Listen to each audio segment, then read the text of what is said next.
अस्सलाम वालेकुम। उम्मीद करती हूँ कि आप सब खैरियत से होंगे और आज का टॉपिक बहुत ज़्यादा इम्पोर्टेंट और कॉमन है जो कि हाइपरटेंशन पे है। इसके कंटेंट्स में देख लेते हैं कि मैं आप लोगों से आज क्या-क्या चीज़ें डिस्कस करूँगी। Introduction, symptoms, causes and next complications, diagnosis and treatment. ये सब चीज़ें आज मैं आप लोगों के साथ डिस्कस करूँगी। Introduction. Hypertension, also known as high blood pressure, is a condition where the force of blood against the walls of the arteries is consistently elevated. अब इसमें ये बात बताई गई है कि हाइपरटेंशन का मतलब है हाई ब्लड प्रेशर, यानी खून का प्रेशर जो नॉर्मल से ज़्यादा हो।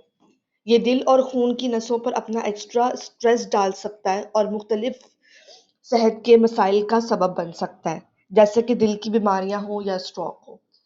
आपका जो नॉर्मल ब्लड प्रेशर होता है वो 20/80 होता है और इससे अगर ब्लड प्रेशर एक्सीड कर जाए तो ये मुख्तलिफ बीमारियों की शक्ल सूरत इख्तियार कर सकता है, जैसे कि हार्ट डिजीजेस वगैरह। नेक्स्ट है हमारे पास सिम्टम्स। क्या क्या सिम्टम्स हो सकते हैं हाइपरटेंशन के? हेडेक, हेडेक सर का दर्द, आपको शदीद सर में दर्द होना शुरू हो जाएगा। डिजीनेस और लाइट हेडेडनेस, यानी कि डिजीनेस का मतलब ये होता है कि आपको चक्कर आना या फिर हल्का सा ऐसे बेहोशी का एहसास होना, जैसे कि आपको ऐसा लगता है कि आप गिरने वाले, वीकनेस की वजह से आप गिरने वाले हैं और जो आसपास आपकी चीज़ें वो ऐसा लगता है घूम रही हैं। नेक्स्ट है ब्लड विजन। ब्लड विजन यानी कि धुंधला नज़र आना। ब्लड विजन का मतलब ये है कि आपको चीज़ें जो है ना वो प्रॉपर नज़र नहीं आ रही होती, ठीक है? चीज़ें क्लियर नहीं हो रही होती। नेक्स्ट हमारे पास है चेस्ट पेन।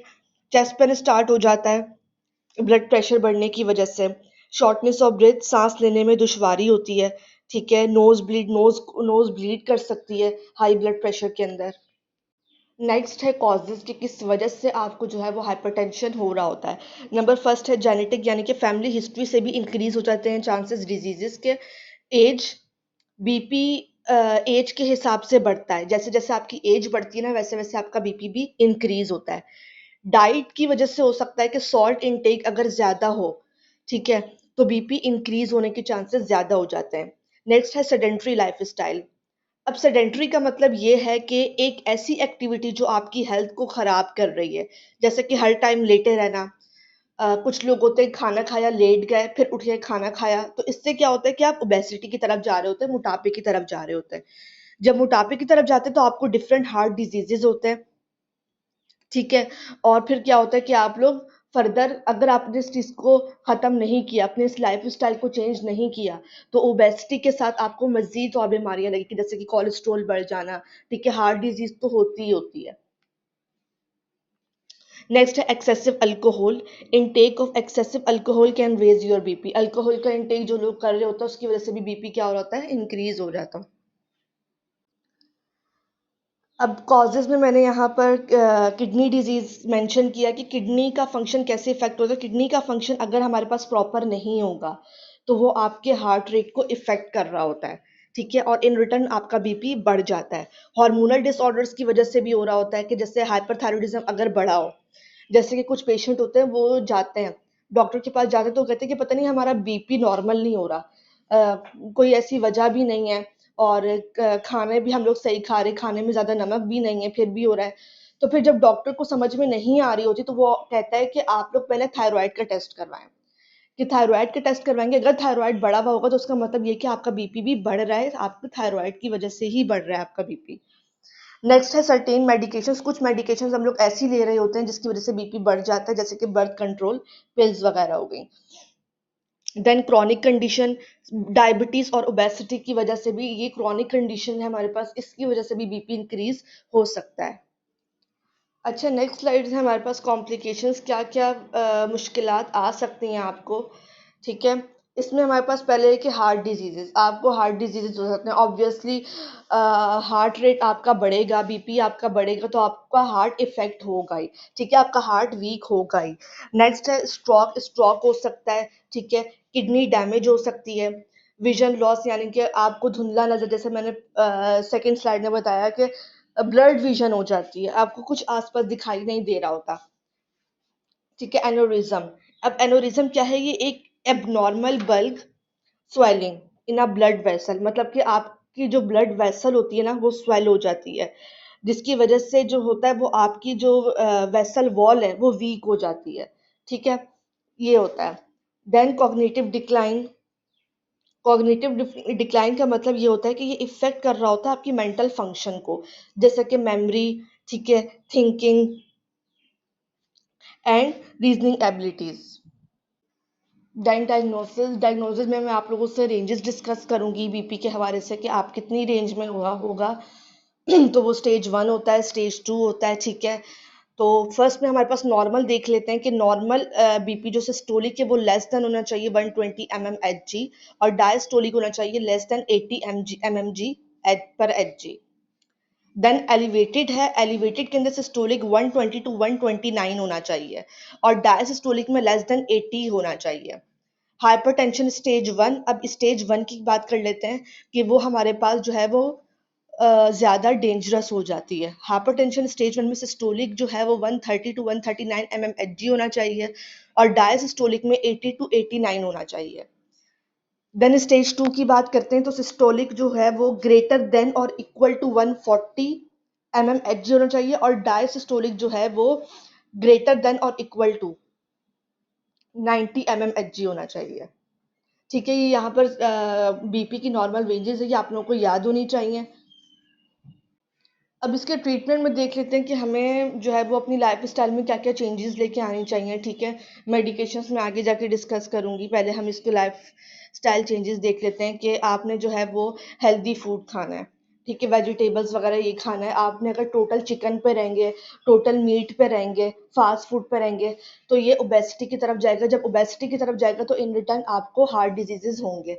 नेक्स्ट है एक्सरसाइज, आपने अपनी लाइफ के अंदर एक्सरसाइज को लेकर आना है, ठीक है। आपको जितना भी टाइम मिले, 20 मिनट्स मिले, आप 20 मिनट्स भी डेली की वॉक कर लें तो वो भी बहुत ज़्यादा इनफ होती है। देन नेक्स्ट है लिमिट अल्कोहल। अल्कोहल जो लोग इनटेक करते हैं उनका बीपी तो हाई हो ही रहा होता है, साथ बाकी ऑर्गन्स भी क्या हो रहे होते हैं, डैमेज हो रहे होते हैं, जैसे कि किडनी वगैरह हो गया, लिवर हो गया।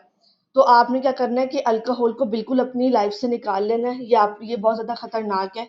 जब बाकी ऑर्गन्स डैमेज हो रहे होते हैं, क्योंकि हार्ट, ये सारे ऑर्गन्स एक दूसरे से क्या हो रहे होते हैं, कनेक्टेड हो रहे होते हैं, ठीक है ना। अगर एक भी ऑर्गन खराब होगा तो बाकी भी ऑर्गन क्या हो रहे होंगे, इफेक्ट हो रहे होंगे। जैसे कि मैंने बताया कि किडनी का है, कि किडनी जो है, किडनी अगर आप लोगों की फंक्शन प्रॉपर नहीं करेगी तो ऑब्वियसली हार्ट रेट भी आपका क्या होगा, इफेक्ट हो रहा होगा।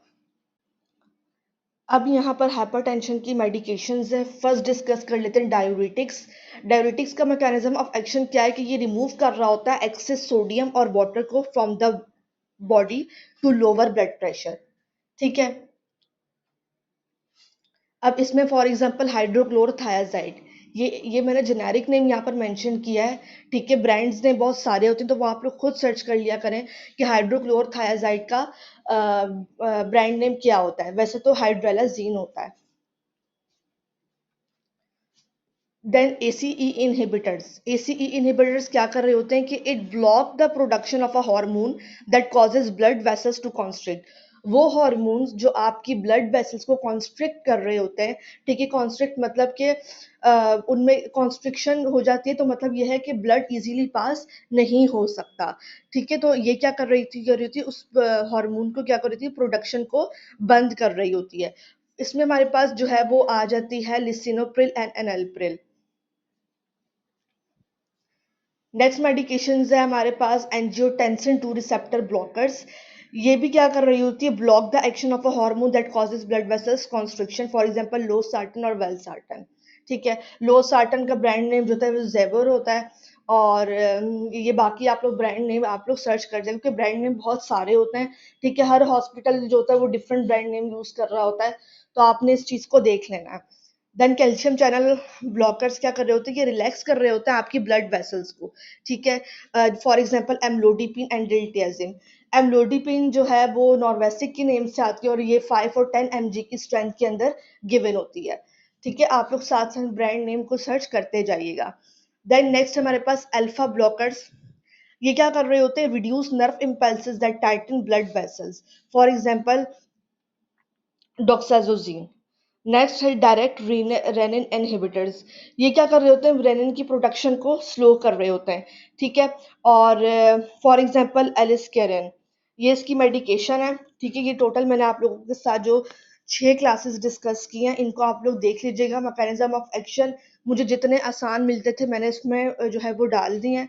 बाकी अगर आपको ये मुश्किल लग रहा है तो आप सर्च कर सकते हैं चैट जीपीटी वगैरह से देख के, वहाँ पर जो होता है वो काफ़ी अच्छा लिखा होता है, तो आप लोग जो है ना वहाँ से जाकर ना देख सकते हैं। इनकी डोजेस वगैरह देख लीजिएगा, सही है। और ब्रांड्स नेम लाज़मी देख लीजिएगा कि आप लोगों को पता चल जाए कि अभी मार्केट के अंदर कौन-सा ब्रांड यूज़ हो रहा है।